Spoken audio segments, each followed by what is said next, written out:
yeah, this is just a follow-up video on my top 10 of most anticipated movies of the year. I'm joined by my good mate Julius. Happy New Year, Luna. New Year, man. 2026 already, guys. Already. We were just barely getting, seeing all the old, the movies from 2025. I know. Getting through all of that. I feel like that was a journey in itself. It was. Now we've got to start the journey all over again for 2026. No, but here we have a lot of movies that hold up legacies and blockbusters, sequels, dare I say, studios. This is the crossroads for Marvel, for the MCU. We all know it. This is big for MCU. Yeah. I mean, come on. Avengers Doomsday. You know what I've been saying for a while. They need to bring back the Russos. The Russos anchored what I consider the best movies of the former phases of the MCU. They were just pivotal, crucial, and Before now they're back. COVID, right? Yeah, and now they're back, thank goodness. I know lots of people are kind of a lot of pushback, a lot of detractors on the fact that RDJ is coming back to play Dr. Van Doom, but I don't mind it. Not just that though. How do you feel about how people are saying that? Why are they bringing back Steve Rogers? Why are they bringing back Thor? Chris Hemsworth. Thank you. Is it like, are they playing it safe? What are they? Because don't forget, we've just had Thunderbolt, which are the new Avengers. We've just had Fantastic Four. Yeah.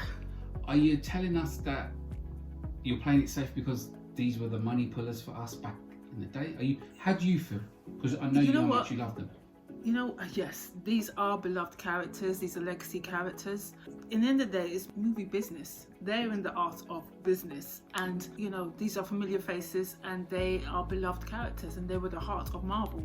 Now, I think it is them conceding and admitting that they got it wrong. They did get it wrong. And it's okay to make mistakes. It's okay to this direction didn't work. Mm-hmm. Maybe we should do a detour or revert back to characters that they know the audience loves. Just think about the box office last year.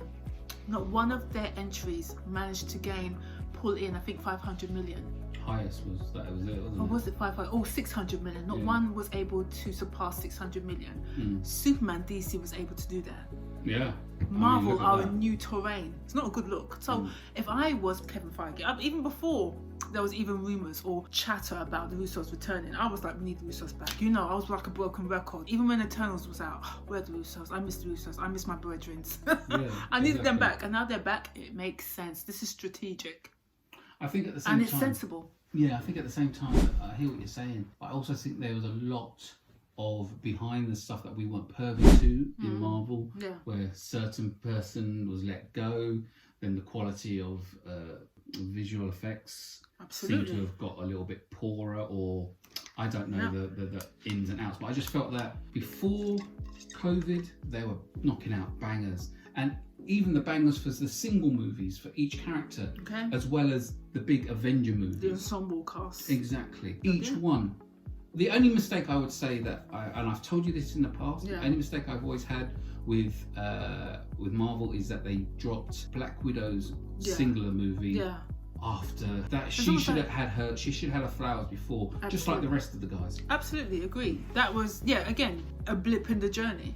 That was almost like an epilogue when it should be part of the heart of their storytelling. Yeah, exactly. Because we grew up with them. So why are we suddenly? We kept saying, when is she gonna get her? When is she gonna get her? Yeah. Oh, give her flowers after the fact. Death. Yeah. Do you know what I mean? Because we know. Not everything's gonna be smooth sailing. Of course. And I think it's been turbulent times at Marvel.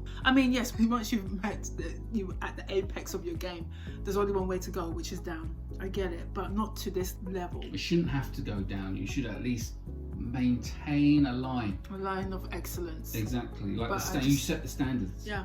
But at the same time, there was a lot of talk of people I got fatigued.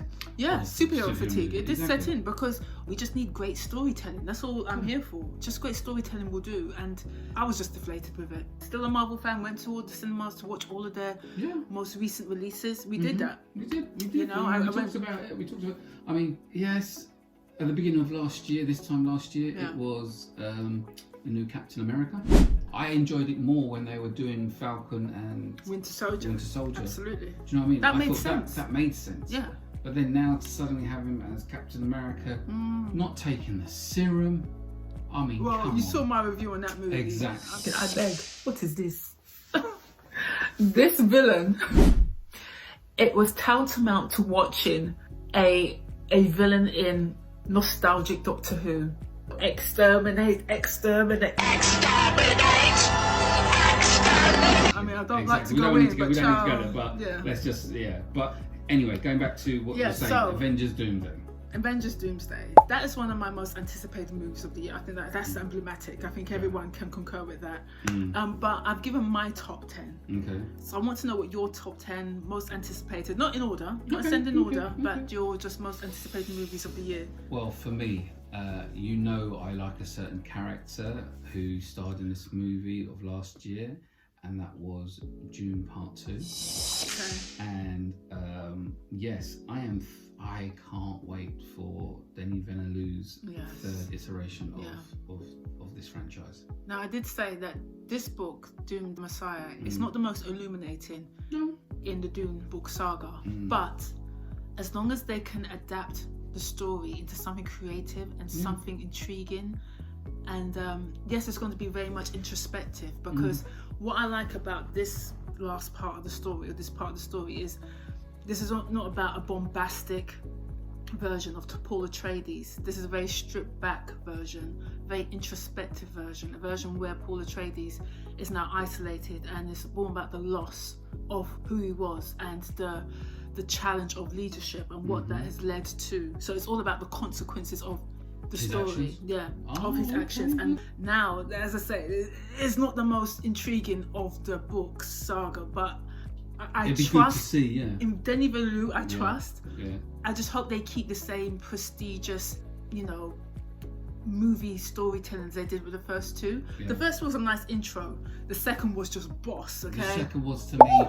So I'll be honest with you. When I phoned you up and told you we spoke for an hour. We did. After you watched it, and we and I said, I love Star Wars. You know how much I love Star Wars. Absolutely. But I was ready to go. You know what? Yeah. I can see why George Lucas copied. Yeah. Very highly influenced. Exactly. Okay. Let's get it right. Highly influenced by a certain book. Yeah. And he just rejigged the words. Yeah. But no, I mean, if he could do that with Dune Part 2, then I'm sure. Yeah, we're right. It may not be. But let's do our interpretation, and maybe at the same time add a little bit extra, exactly. Be creative. I'm all for that. It doesn't have to be exactly what the book says, because it might not make. It may not make for good storytelling. Exactly.